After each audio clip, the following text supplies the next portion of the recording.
Olá, amigos, tudo bem com vocês? Espero que sim. Hoje estamos começando o nosso segundo Bom de Papo Cast, o nosso 02, né? Estamos indo rápido, né? Muito obrigado pela audiência de vocês aí. E eu vou passar para minha irmã, Aline, que ela vai apresentar o nosso entrevistado hoje. Olá, pessoal. Mais uma vez, como a Alice falou, então, nosso segundo podcast. E hoje a gente traz uma pessoa aqui que fala bastante sobre desenvolvimento humano e desenvolvimento pessoal, que eu acredito que é a pauta que está hoje, uma pauta atual, né, na vida das pessoas. Então, Dirceu Schallenberg, ele é desde 2013, ele é pesquisador e ele faz leituras sobre desenvolvimento pessoal, desenvolvimento humano e a questão das lideranças também. E hoje ele atua como coach, né, com sessões de terapia, com palestras, para auxiliar as pessoas no desenvolvimento e na cura, né, e na superação também de algumas situações que estamos vivendo hoje no mundo moderno. Então, obrigada, te agradecemos, Dirceu, por estar aqui conosco.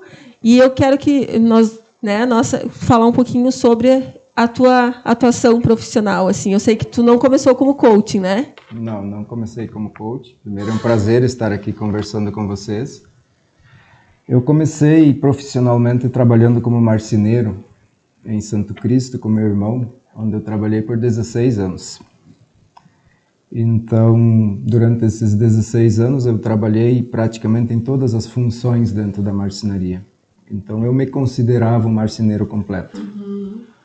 E como a marcenaria era um pouco menor, a fábrica era menor, e minha esposa estava terminando o curso de educação física, e para a área que ela queria atuar, Santo Cristo era pequena, então a gente começou a procurar algo um pouco maior. Eu comecei a lançar alguns currículos, e quando mandei o currículo ali para Patos Esquadrias, na mesma semana a dona Rosane me chamou, pedindo para eu vir conhecer a empresa. E eu vim conhecer a empresa num sábado, e o Sr. Rainer disse: Dirceu, se tu quer começar na segunda, as portas estão abertas para ti. E eu disse para ele: olha, eu tenho muito interesse de trabalhar contigo, sim, mas não é assim, dessa forma que eu faço as coisas. Então eu vou cumprir 30 dias de aviso. Nesse período eu vou estar alugando algo em Santo Ângelo, tem que arrumar algo para minha esposa trabalhar também. E tudo foi se encaixando. Então a questão de arrumar aluguel foi em questão de uma semana, estava tudo certo. A minha esposa, em questão de uma semana também, ela teve duas oportunidades de trabalho. Ela podia escolher a empresa onde ela queria trabalhar. Ela trabalha na área da educação física. E eu acabei vindo. Comecei na Patos em 1º de julho de 2008. E lá também passei por todos os setores. E depois de 2013, quando comecei a fazer os meus cursos na área do autoconhecimento, e isso eu devo a Patos Esquadrias, porque foram eles que me propuseram fazer isso através do Grupo Scalco de São Borja, que a gente tinha uma parceria entre eles. Então nós fabricava esquadrias para a casa do Marcelo e ele dava cursos para nós. E eu no início eu era bem resistente a essa questão do autoconhecimento, autodesenvolvimento. E eu lembro o primeiro PDL que eu fiz, eu fui meio que obrigado pela empresa, porque eu não queria ir. E eu fui lá assim, eu vou então para a empresa parar de me encher o saco. Foi bem assim. E só que eu fui naquele intuito, eu vou lá, eu entro mudo, saio calado e tá tudo beleza para mim. Mas pelo menos eu participei. Sim. E no segundo dia do PDL eu vi o que eu já tinha perdido no primeiro. Foi como que um estalo. E a partir daí eu disse para mim mesmo, eu nunca mais vou parar com isso. Porque isso fez tanto sentido na minha vida. A minha vida começou a ter uma mudança tão grande a partir de mudança de crença, alguns valores que eu trazia e trago da minha família, eu vi que eu precisaria manter e que eu já não estava mantendo mais. Então aquilo fez muito sentido para mim. Sim. E aí no final do PDL eles ofereceram para nós as constelações familiares. E quando a psicóloga nos colocou como funciona, o que uma constelação familiar pode fazer na tua vida, eu não tive dúvida. Eu tenho que fazer isso. E minha esposa precisa fazer isso. Aí eu cheguei em casa e comentei com ela. O que tu acha de nós fazer uma constelação familiar? Mas não dei assim nada de, funciona dessa forma, não funciona dessa forma, o que ela traz. Deixei assim bem no vácuo. Porque se eu fosse dizer tudo que a psicóloga tinha me falado sobre constelações, ela não iria. Ela sim, ela tinha na época, por ter perdido o pai dela muito cedo, com 5 meses de idade. Então não chegou nem a conhecer direito o pai dela, não conviveu com o pai. Ela tinha assim alguns quesinhos em relação ao pai. Sim. E eu sabia que as constelações iam mexer muito com ela nisso. Então nós acabamos indo nas constelações.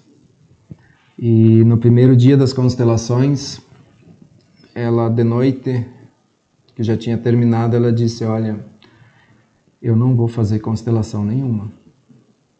E nós conversamos a noite inteira, foi uma noite assim que nós não dormimos nada. Porque aquilo já estava mexendo com ela e comigo também, claro. E eu só disse para ela, não tem problema você não ir. Eu vou no teu lugar, eu vou, não tem problema. E no outro dia de manhã, no sábado de manhã, ela foi a primeira que foi constelar.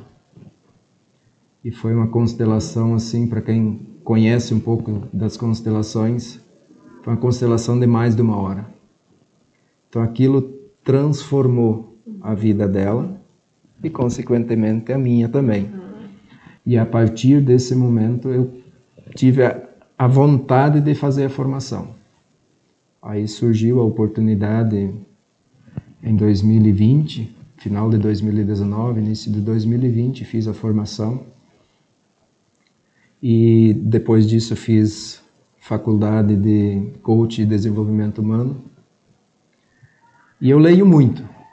Então, hoje o meu dia, para tu ter um exemplo, assim, eu levanto 5 horas da manhã, todos os dias. Então, das 5 até 6h30, 15 para 7, é meu momento de estudo. Fora finais de semana, que eu também me dedico a isso. Então, eu já tenho alguns trabalhos em Santo Ângelo, que formações em coach eu tenho 2.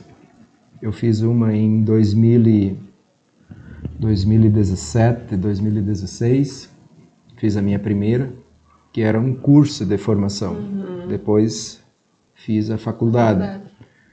Então, no curso de formação, depois de eu ter o curso de formação, eu já comecei a atuar como coach. E continuava trabalhando no PATS, onde hoje encerrei o meu vínculo com a empresa. Então, eu ainda vou prestar alguns serviços para a empresa, sim. De uma certa forma, é uma gratidão que eu tenho pela empresa. Então, eu estou lá ensinando um rapaz lá para ficar na minha função. Então, até ele estar apto a assumir a função, eu me propus a continuar na empresa. Menos dias, claro. Mas o vínculo com a empresa está encerrado. Então, a partir desse momento, a partir de hoje... Hoje, que marca, né? A marca é essa. Então, são 14 anos de PATS Esquadrias. Então, hoje começa um novo ciclo na minha vida. E nesses meus trabalhos de autodesenvolvimento, autoconhecimento, tenho vários professores por trás de mim. Então, algo que eu aprendi com meus primeiros professores lá na frente. Quando tu fizer algo, ou tu buscar um profissional na tua vida, pergunta qual é o profissional que está por trás dessa pessoa. Então, isso hoje, se alguém vier e me perguntar, Dirceu, qual é o profissional na tua área que está por trás de ti? Então eu tenho 3 pessoas por trás de mim que me dão essa sustentação para o meu trabalho. Sim, pro teu trabalho. Então isso é muito importante, porque tu tem a formação, tu tem um conhecimento, mas e quando tu te apertar em algo?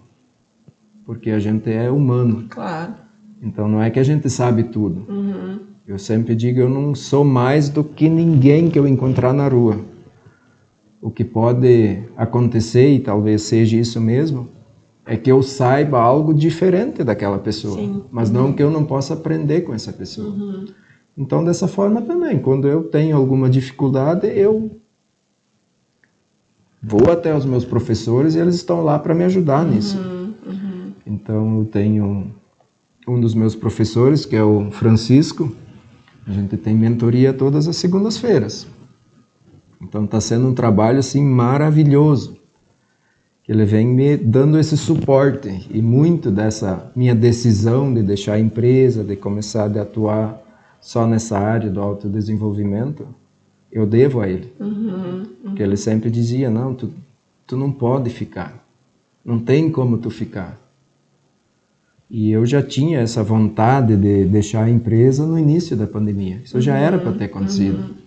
Então, claro, por uma questão um pouco de segurança, questão financeira, foi ficando. Sim. Mas chega um momento que não dá mais. Sim, a gente tem que cortar e seguir, né, o que é o teu propósito, né?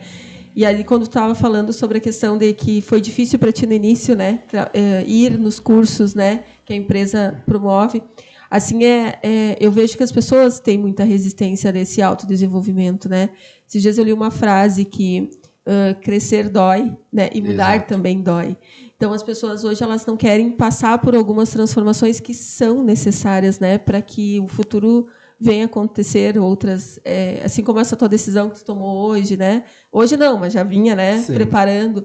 Então, assim, às vezes as pessoas estão presas em ciclos, né, e não Exato. querem ter esse corte do desenvolvimento, de se desenvolver e passar para outra etapa, que é tão importante. E outro ponto que eu queria falar também é a questão que tu falou assim, ó, que a gente sempre tem que aprender com o outro, né? E é esse o objetivo nosso aqui. Quando a gente pensou nessa questão do podcast, a gente pensou nisso. Cada uma pessoa que sentar aqui, ela tem um ensinamento, né? Ela tem uma certeza. história de vida. Te escutando agora, quantas pessoas não passam por essas dúvidas, né? De será que eu largo por causa da estabilidade? Será que eu fico, né? Será que eu vou me aventurar? Sendo que é uma área que tu gosta e tu estava, digamos assim, inserido totalmente, né? Nessa área de coaching. Então, é importante isso. E a questão do coaching é que no Brasil ainda não está tão assim, desenvolvida, né? As pessoas ainda têm uma resistência. Tem uma grande resistência. Enquanto em outros países eu já vejo que tem mais abertura, né? As pessoas já têm essa procura. Isso é importante, que as pessoas saibam que que cada um tem uma história, que tu não foi da noite pro dia que tu chegou nessa tua decisão, que tu passou por várias etapas e que tu precisou de um suporte também, né? Sim. Mas tudo isso que você fala, isso está muito alinhado com o propósito da pessoa. Eu acho que é uma questão que as pessoas devem te perguntar bastante, né? Exato. Qual é como descobrir o propósito, né? É verdade. E eu, desde que eu me conheço por gente, lá com meus 3, 4 anos, eu sempre escutava muito meu pai e minha mãe dizer, esse vai ser o padre da família. E até hoje ainda tem pessoas que vêm e dizem, tem jeito de pastor, tem jeito de padre. E era uma tradição das pessoas, né? Um Sim. filho ia seguir um lado religioso. E eu, na verdade, eu sempre gostei desse negócio. Tanto que eu estudei em colégio de irmãos, eu fiz o meu ensino médio em Carazinho, no Colégio dos Irmãos Laçalistas. Mas tinha algo assim que, dentro daquilo que um irmão laçalista fazia, eu achava que não era para mim. Que uma das funções, uma das atividades de um irmão laçalista é a educação. Você está dentro de uma sala de aula para educar outras crianças, jovens, enfim. E a ideia do irmão laçalista era iniciar justamente com crianças. E eu não me via numa sala de aula, jamais. Às vezes eu uso o meu próprio exemplo. Eu tinha dificuldade enorme de fazer uma apresentação de um trabalho na escola. Então eu não fazia uma apresentação, eu fazia uma leitura de um trabalho. Eu não sabia apresentar. As palavras simplesmente elas fugiam de mim. Então eu chegava lá na frente, eu não sabia mais o que dizer. Então eu lia o que eu tinha preparado. Então quando eles falaram para nós que nós teríamos que ir para uma sala de aula, educar crianças, nossa, bateu o pavor e eu sumi de lá. Isso aí não é para mim.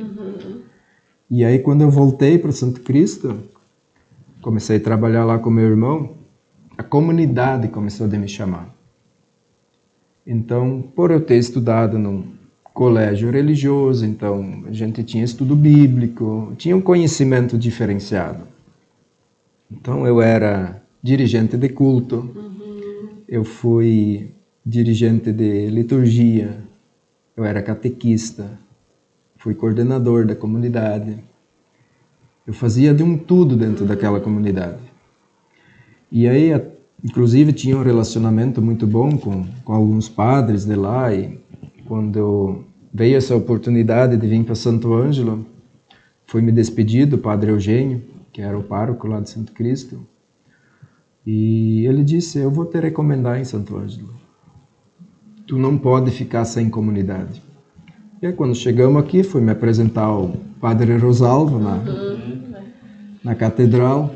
E ele disse, então você é o Dirceu. Tem ótimas recomendações de ti do padre Eugênio. E eu tentei me integrar na comunidade, mas algo não bateu. E a gente começou a se afastar um pouco da comunidade.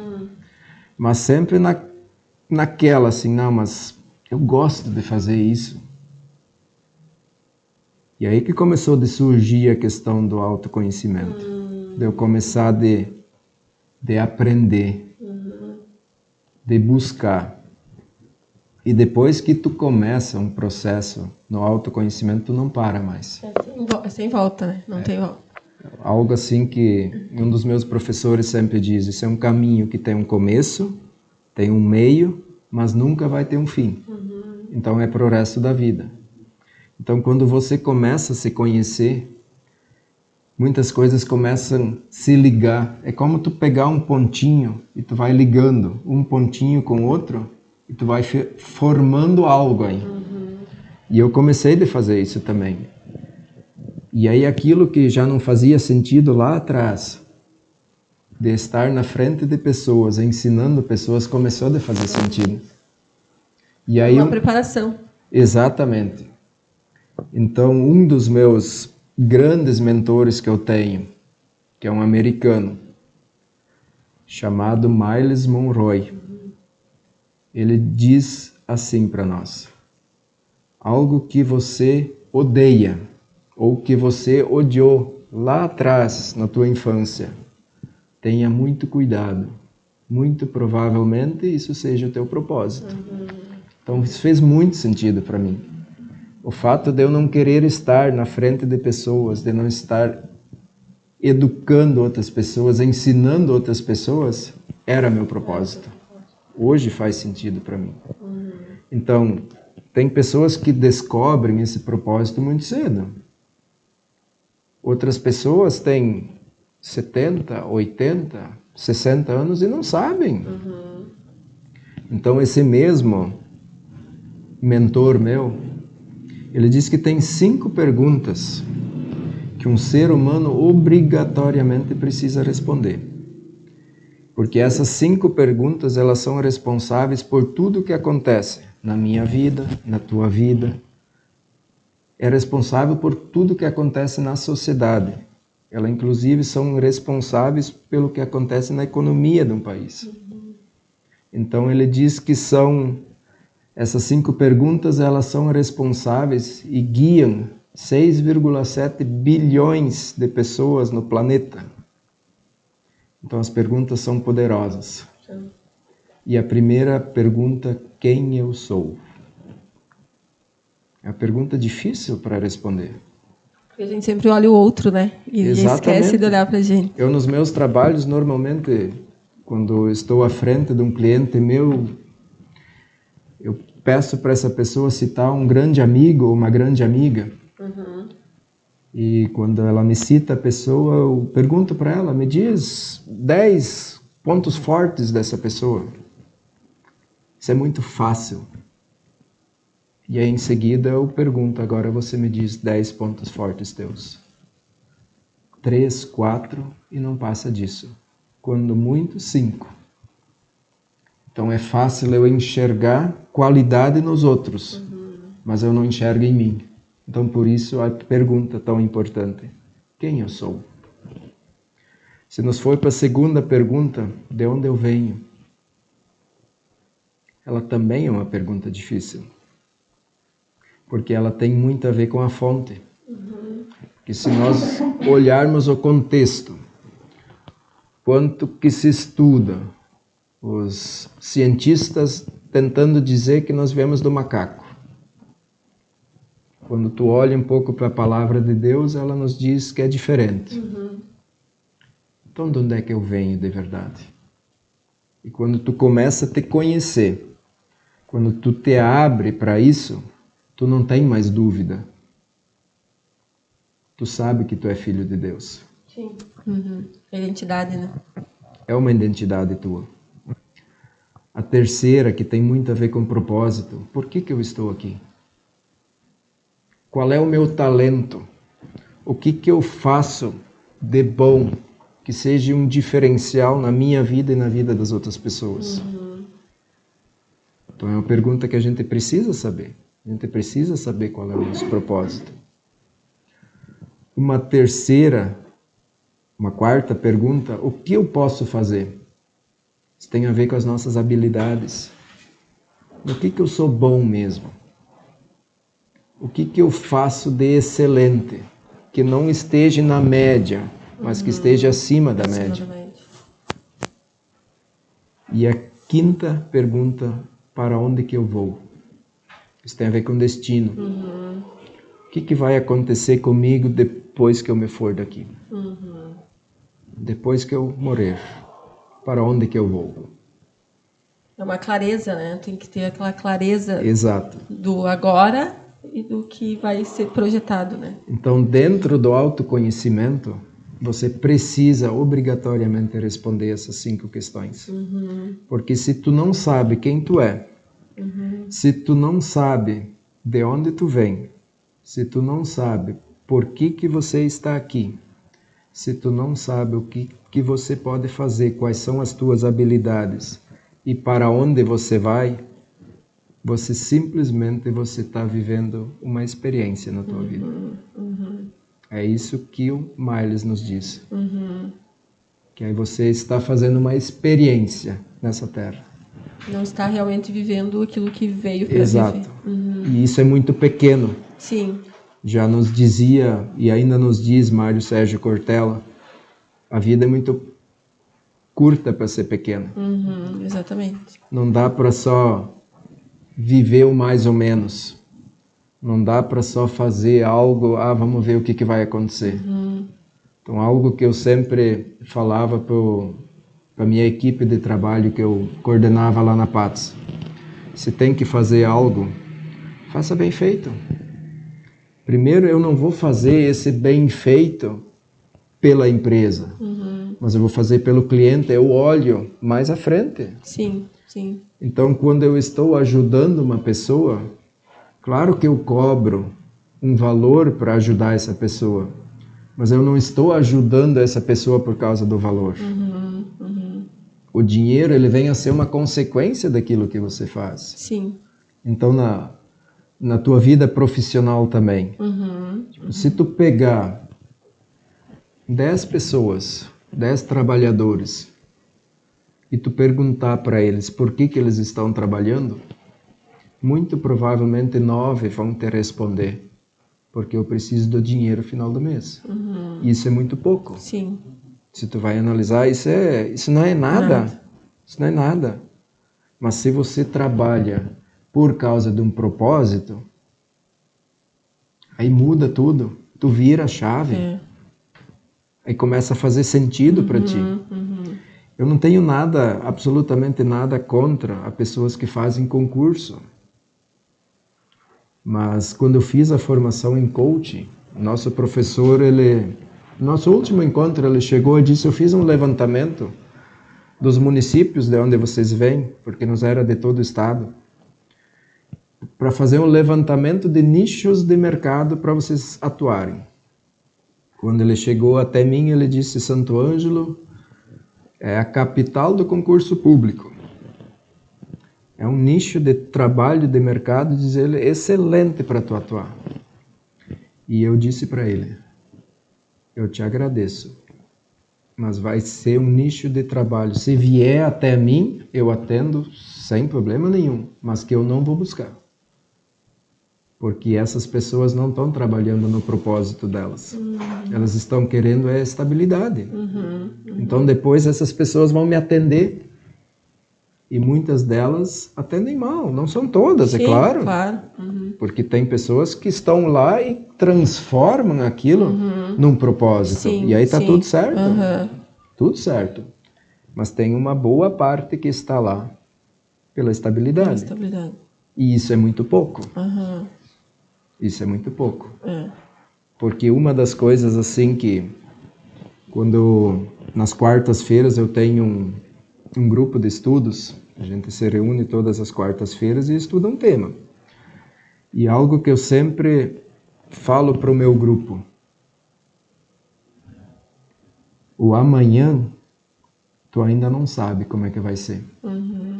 Mas o hoje tu sabe. Então não deixa para amanhã. É a hora de fazer a diferença, né? É só agora. É só que a gente agora. consegue fazer a diferença, tanto nas ações como nas falas, em qualquer situação. Então, muito das doenças da moda que nós vivemos agora, que é a depressão e a ansiedade, elas são justamente o não viver o agora. Quando tu olha para uma depressão, nada mais é do que você está vivendo no passado. Sim. Lá o que aconteceu pode te servir de um aprendizado. Aí está tudo certo. Mas quando você se prende ao teu passado, vem a depressão. Porque todos nós, em algum momento na nossa infância, nossa adolescência ou na nossa juventude, a gente, de alguma forma, foi traumatizado. Sim. Principalmente na nossa infância.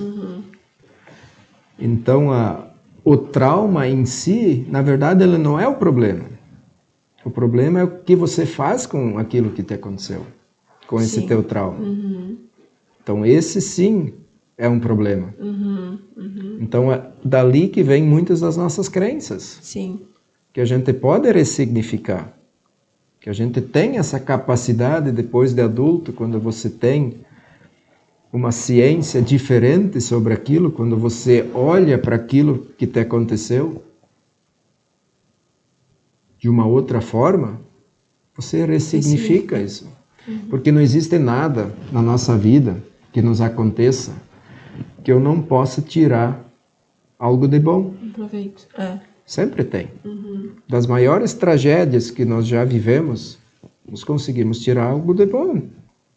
É só a forma de como nós olhamos para aquilo. Exatamente. E principalmente esse momento que a gente vive agora. Ainda estamos numa pandemia, mas muito, embora assim, de uma forma muito mais amenizada, se vê isso muito nas pessoas. Essa ansiedade de não saber como é que vai ser o dia de amanhã. Sim. Mas o dia de amanhã eu não sei se vai chegar. Já tem aquela, né? A Deus pertence, né? Exato. Então eu vou viver intensamente o dia de hoje. E aí, se Deus me der a oportunidade de viver o dia de amanhã, quando ele chegar, eu vivo esse também intensamente. Exatamente. Aí começa a ficar bom o negócio. Porque quando tu vive algo que não é teu, tu não vive a tua vida, tu está vivendo a vida do outro. E isso é o que mais nós enxergamos hoje na nossa sociedade, é isso. Tipo, se tu pegar as adolescentes, ou os adolescentes de uma forma geral, nos dois sexos, se inspirem em alguma artista, em alguma atriz, em alguma cantora ou algum cantor. Só que quando eu me inspiro, quando eu quero ser aquele outro, eu deixo de viver a minha vida. certeza. É. Aí eu estou vivendo a vida do outro. Uhum. E isso é muito pouco. Sim. Então, nesse meu trabalho, eu ajudo as pessoas que vêm até a mim a se encontrarem. Então, tem alguns cases já dentro da cidade ali bem legais. Uhum. Tem uma cliente que, aqui a gente não vai falar de nomes, é claro, mas ela veio até mim um sábado de manhã e numa conversa de 2 horas, a gente ressignificou toda a infância dela. Então eu nunca fiz, mas já pensei em fazer um antes e um depois. Se eu tivesse feito uma foto dela no dia que ela chegou até mim e depois de 60 dias que a gente encerrou o treinamento, era totalmente outra pessoa. Essa mulher estava, sem exagero, 15 anos mais nova. Se via na pele dela. No último dia ela veio toda maquiada, toda arrumada. E no primeiro dia eu acho que nem o cabelo não tinha escovado. É que Essa o corpo diferença. reflete, né, essa parte mental, né, toda a saúde mental ali, o corpo também reflete, né, o corpo físico vai refletir essa parte. Sim, porque todas as doenças físicas, elas se instalam primeiro na nossa alma. Então é lá que começa. As E doenças. quando a gente não dá conta delas na alma, elas vêm para o corpo, para ver se a gente aprende. Para o físico aparecer ali, tipo, tô aqui. Isso. Eu vou fazer só um intervalinho aqui, né, Alisson? Sim. E aí já voltamos, Dirceu. Ok.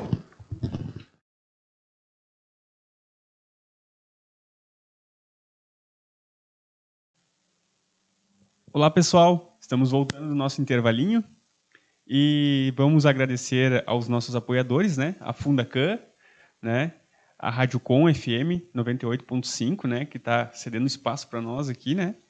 E também para a Resina Gaúcha e o IS Corporativo, tá bom?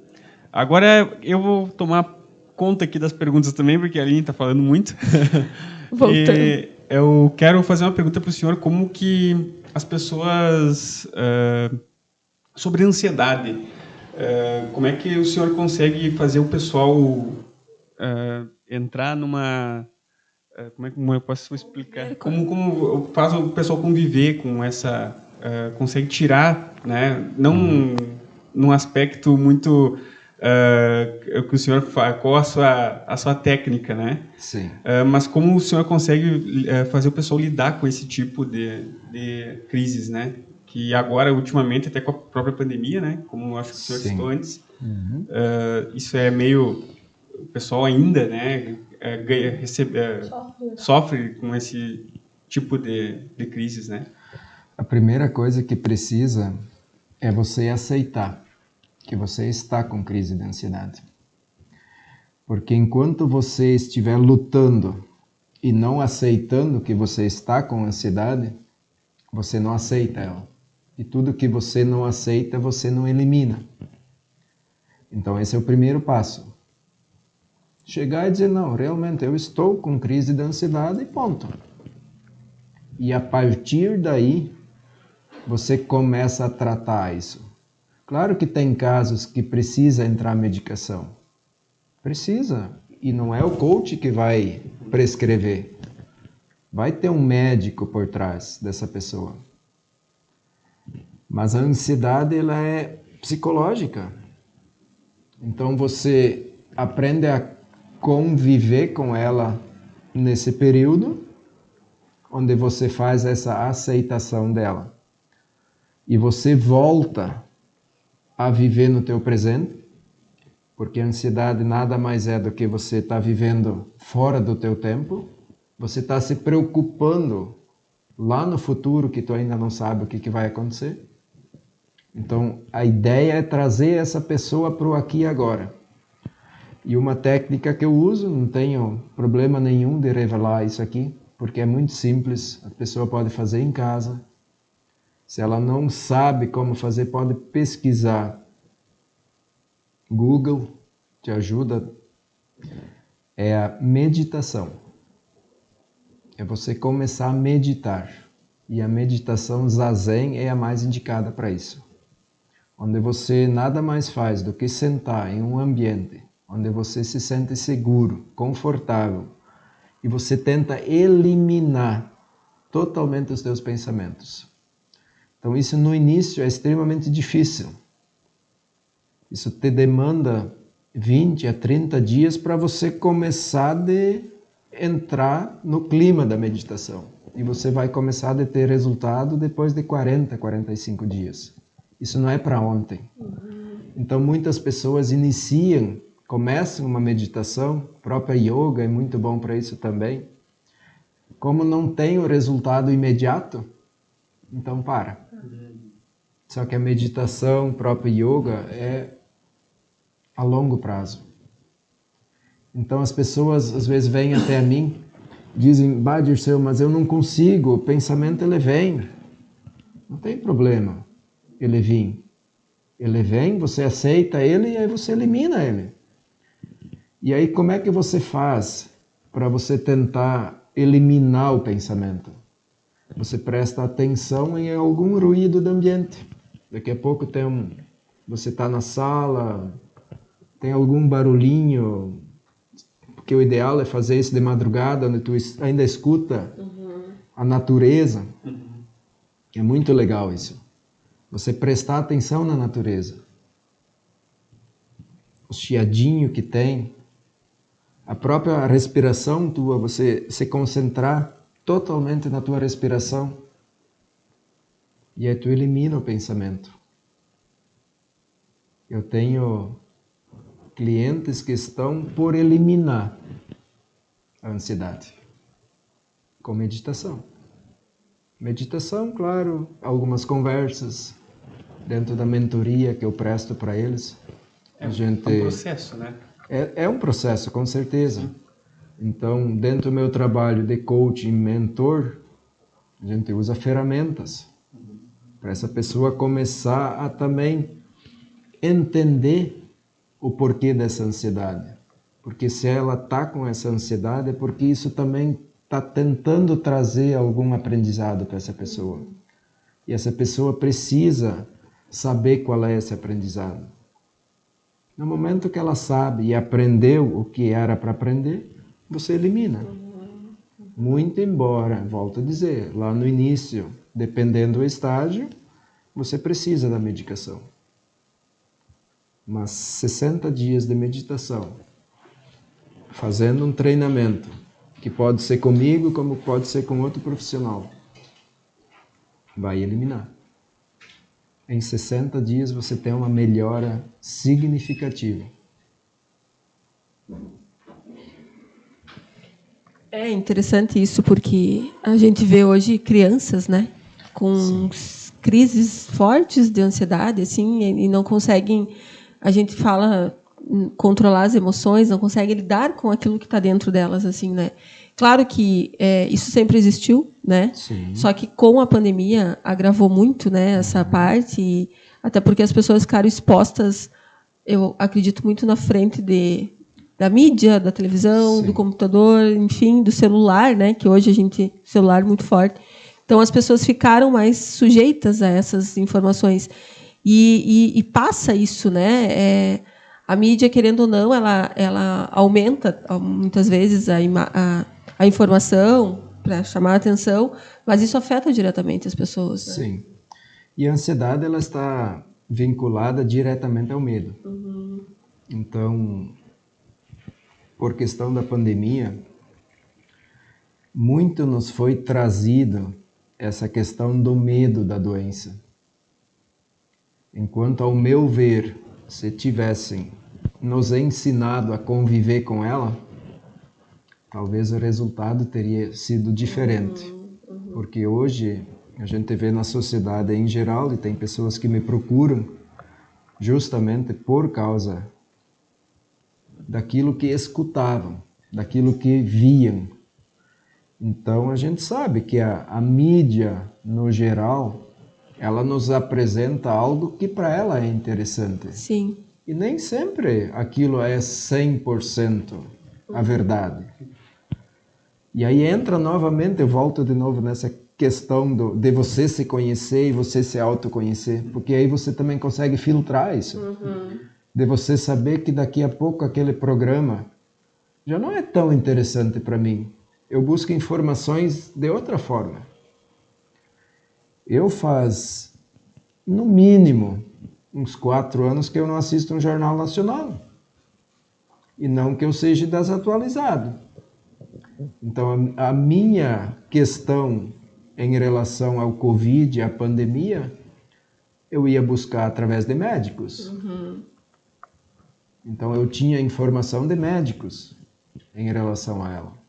Então, eu me sentia seguro. Sim. E eu sabia conviver isso. Mas você, na tua pergunta, você citou uma coisa muito importante. Que hoje nós temos muitas crianças já com sintomas de ansiedade. E isso não é nada normal. Não. Só que essas crianças, elas estão se espelhando nos seus pais. É nítido, vem de casa, né? Ali. Sim, isso vem de casa. Então, dentro das constelações familiares, a gente trabalha isso. De você olhar o que está acontecendo dentro do teu sistema familiar. Então, algo assim que eu sempre procuro usar como exemplo, aquela planta mais bonita que tu tiver lá na tua casa. Tu imagina ela toda bonita, florescendo, e você vai lá e corta a raiz mais profunda dela, para ver o resultado que você vai ter dessa flor. Muito provavelmente ela não vai morrer. Mas ela jamais vai florescer de novo da forma como ela já floresceu algum dia. Sim. E essa raiz são os nossos pais.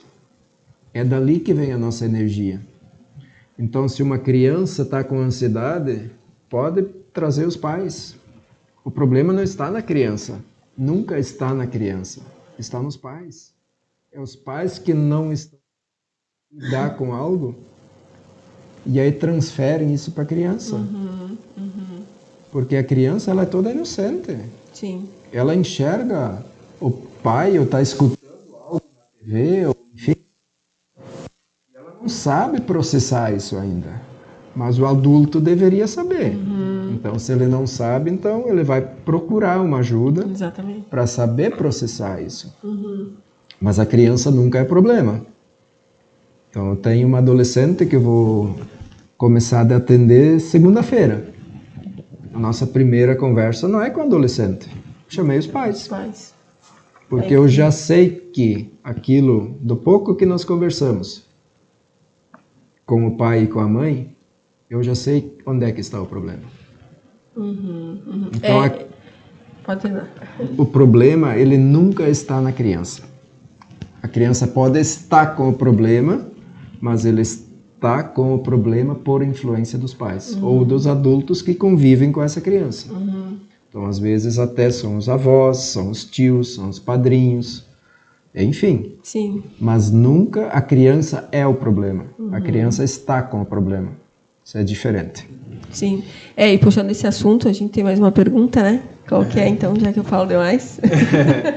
Eu tenho uma pergunta assim, mas como é que eu vou explicar? Sobre... O senhor falou sobre alguns exercícios ali, o senhor citou, né? Mas assim, tem alguma coisa fora dos exercícios, tipo alguma coisa técnico, até tipo alguma coisa mais moderna, mais high-tech, que nem o pessoal fala, tipo algum exercício com computador, com jogos. Existe algum sistema que possa ajudar a redução da própria ansiedade? Eu te diria que para te ajudar a controlar a ansiedade e futuramente eliminar ela, saia um pouco do eletrônico. Faça alguma coisa fora do eletrônico. Vá fazer uma atividade física.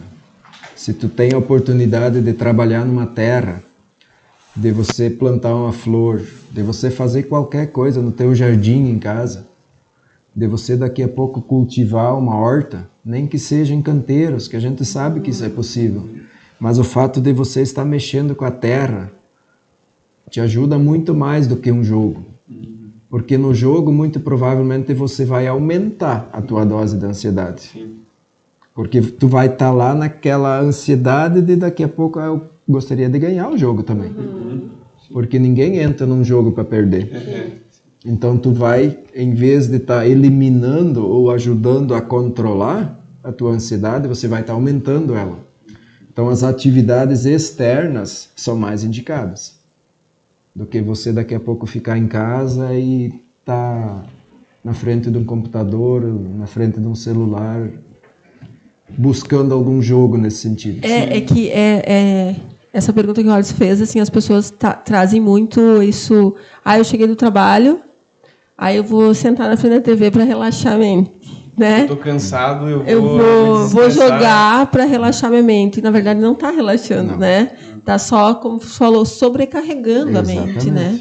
E aí o sair daquela situação ali, o ir para uma parte prática, tem muito mais sentido e valor do que ficar naquele momento ali. Então, daqui a pouco, tu chega tarde em casa, agora no inverno, 6 horas já está escuro.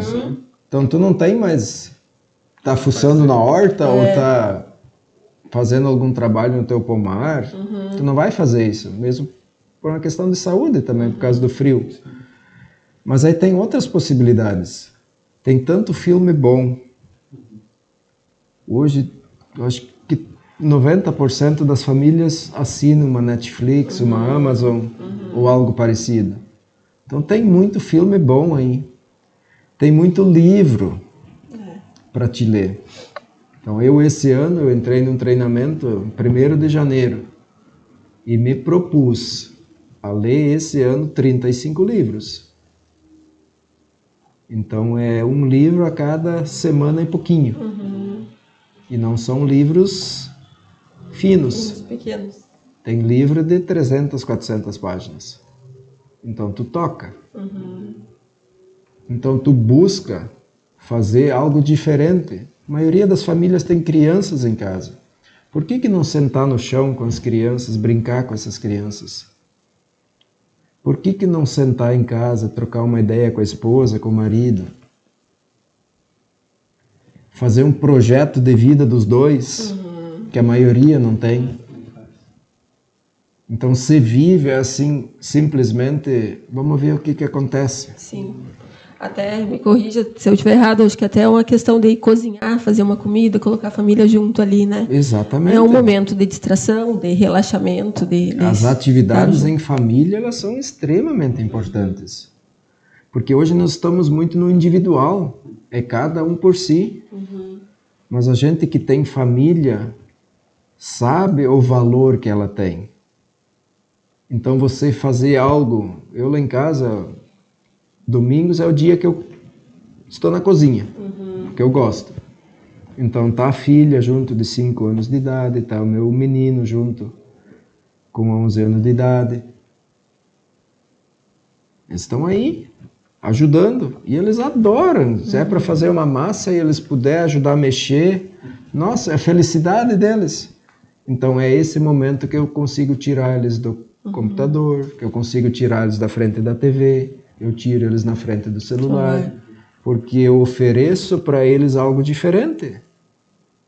Então, claro que é confortável para muitos pais. Eu vou deixar eles na frente da TV, eu deixo eles na frente de um celular, deixo eles jogar, porque daí eles estão quietinhos. Mas e o quanto eu estou prejudicando eles lá na frente? Sim. O quanto eu consigo desenvolver um filho, ele estando na frente de um celular, de um computador. Tenho minha filha, eu uso ela de exemplo, 5 anos de idade. Ela tem um joguinho lá que eu deixo ela jogar, o jogo da velha. Muito provavelmente, em algum momento, se eu sentar com ela e fizer o tabuleiro num papel, ela me ganha. Porque ela está penteada no negócio. Sim. Mas ali ela aprendeu algo. Então ela não está simplesmente jogando ou assistindo para passar tempo. Sim. Ela está aprendendo. Então esse tipo de jogo, beleza. Mas precisa ter esse convívio do momento. Agora a família tem um momento. Sim. Porque hoje nem sempre o marido trabalha no mesmo horário que a esposa. Às vezes tem horários diferentes, lá em casa é assim. Sim. Eu trabalho durante o dia e ainda trabalho de noite. Mas esses momentos que a gente está junto, a gente consegue tomar um chimarrão em família sábados e domingos. Durante a semana não dá. Sim. Mas aí no sábado e no domingo eu não posso ficar na frente só do celular. Então é um momento que eu levanto no mesmo horário de sempre. E a primeira coisa que eu faço é fazer um mate para nós. Para a gente ter o convívio em família. É isso, importante também essa organização das tarefas diárias, né? Que as pessoas também vivem, colocam no automático e vivem só aquilo de eu levanto, eu vou trabalhar, eu chego em casa, eu fico ali, como alguma coisa e vou dormir, né? As pessoas Exato. entram nesse automático e não fazem esse planejamento. Isso é importante. E isso é a primeira coisa que um coach faz com o seu cliente ou o seu coach. É elaborar um plano de vida. E nesse plano de vida você estabelece metas.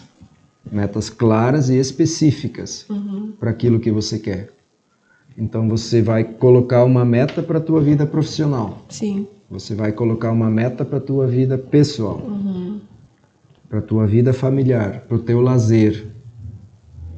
E aí a gente traça um caminho para isso. A gente dá as ferramentas para essa pessoa chegar a isso. Sim. Então tu jamais vai sair de um processo de coach sem um planejamento. Isso não existe. Isso é o beabá do negócio. E as pessoas não têm. A maioria das pessoas não tem. Tu chegar no começo do ano ali, ou final de dezembro, início de janeiro, você estabelecer metas para ti. Você escrever essas metas. Porque uma coisa é você pegar e planejar e botar isso no papel. E a outra coisa é você ficar com isso na tua cabeça. Sim, sim. Porque se só você sabe, se daqui a pouco eu não conseguir atingir a meta, também não. Ninguém sabia mesmo. Mas a meta escrita, você fazendo lá um quadrinho bem bonitinho, e você botando num lugar lá da tua casa onde você enxerga, onde a tua esposa enxerga, onde o teu marido enxerga, onde os teus filhos enxergam, daqui a pouco, e os filhos vão ser os primeiros que vão te cobrar. Como é que tá isso aí, pai? Tu tinha planejado nós viajar nas férias, como é que tu tá dizendo agora que não dá? Como é que tu fica? Aí tu dá um jeito. E a meta, quando ela é estipulada no papel, e estipulada de uma forma organizada, dos meus clientes até hoje, eu, graças a Deus, eu não tenho nenhum que não tenha atingido as metas. E alguns vêm com metas bem ousadas. Então, claro, quanto mais ousado, mais é o comprometimento. Exatamente. E agora, assim, a gente, né, vai se encaminhando para o final, e daí tu falaste dessa questão da ansiedade, né, da questão dos momentos, assim, fazer as reflexões e fazer agora me fugiu a palavra que tu falou. Meditação. Para reprogramar crenças. Eu sei que para reprogramar essas crenças que a gente tem, essas crenças negativas, né? Claro que eu preciso do auxílio de um profissional. Mas, assim, alguma coisa prática para... se tu pode falar assim, ó, aconteceu uma situação e aquilo machucou de novo. Né? Porque tu vê que aquilo é um ciclo que acontece em várias situações e a vida da gente aparece, né? Aquela coisa que tu não cura, ela vai voltar de novo. Sim. E aí, assim, ó, o que a gente poderia fazer assim naquele momento que tu observa, né? E tu pensar assim, não, isso aconteceu de novo, doeu, machucou, tá doendo, não é algo bom para mim.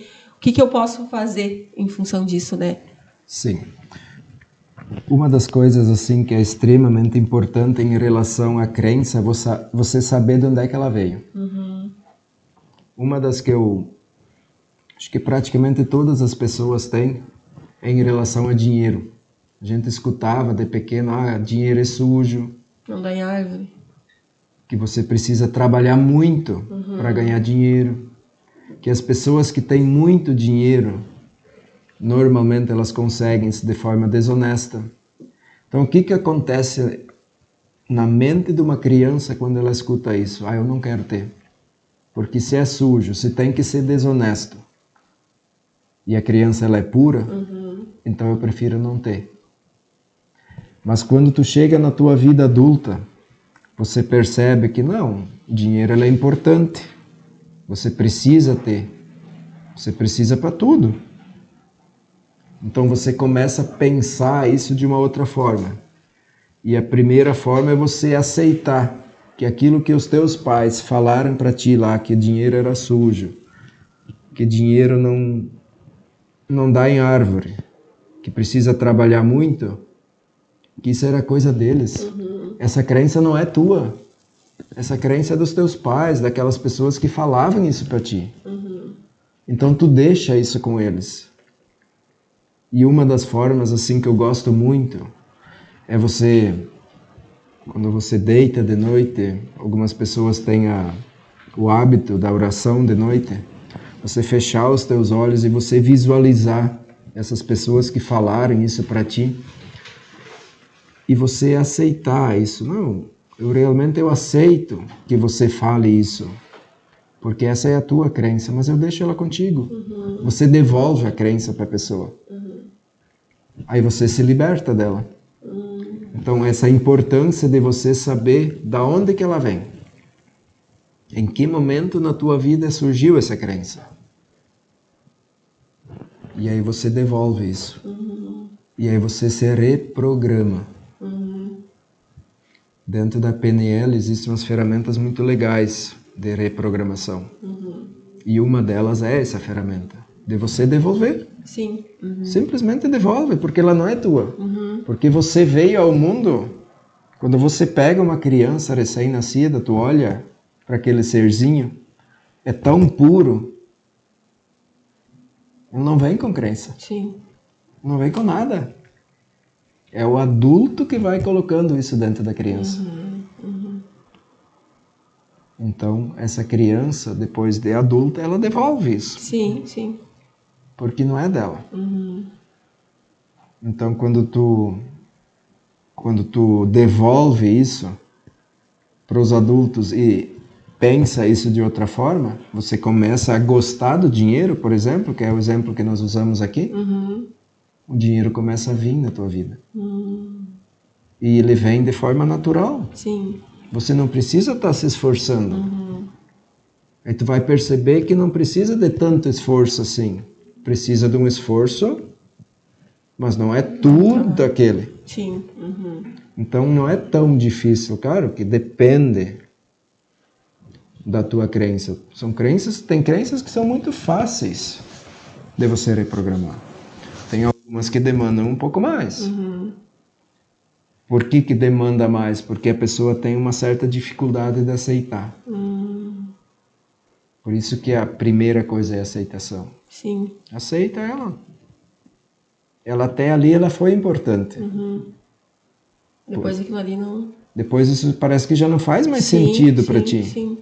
Então quando isso já não faz mais sentido para ti, você devolve.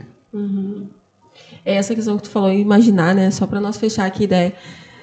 Há um tempo atrás eu li que o cérebro, se a gente imagina, ele não sabe se ele está vivendo agora, né? Exato. Ou se tu está imaginando. Então é muito forte isso, né? Essa questão de tu imaginar algo, como tu falou, imagina que tu está devolvendo. O cérebro vai entender que está acontecendo isso agora nesse momento, né? E aí o teu corpo vai se reprogramar toda, a tua mente vai se reprogramar toda novamente. Exatamente. A visualização ela é uma ferramenta assim extremamente poderosa. Tanto se tu visualiza coisas não boas, né, que é os medos, também vêm e as coisas boas, né, que tu entrega, que tu deseja, também podem vir.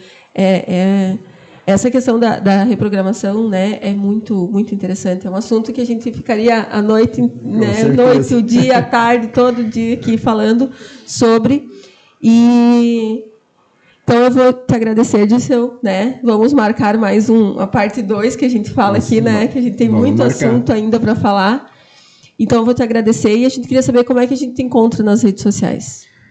Então me encontra através do meu nome. Então é Dirceu Schallenberger, tanto no Facebook como no Instagram. vão me achar. E tem alguns vídeos no YouTube também. Ótimo. Só colocar lá Dirceu Schallenberger, que vai aparecer alguns vídeos que eu venho gravando, um vídeo semanalmente, com temas assim relacionados àquilo que a gente conversou aqui hoje de noite. Sim.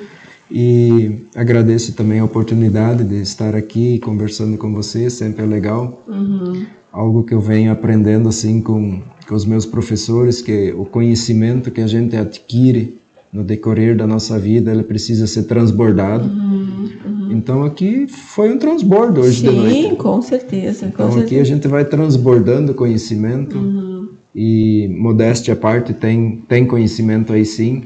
Sim. Então, de tantos anos de aprendizado, perto de 50 livros lidos, e tudo indica que no próximo ano saia o meu livro também. Então, é algo que é o meu propósito, na verdade, que a gente conversou um pouco hoje de noite sobre isso. Sim. E quando a gente se entrega ao propósito, o tempo não passa, né? A gente vai falando e aquilo vai cada vez melhor.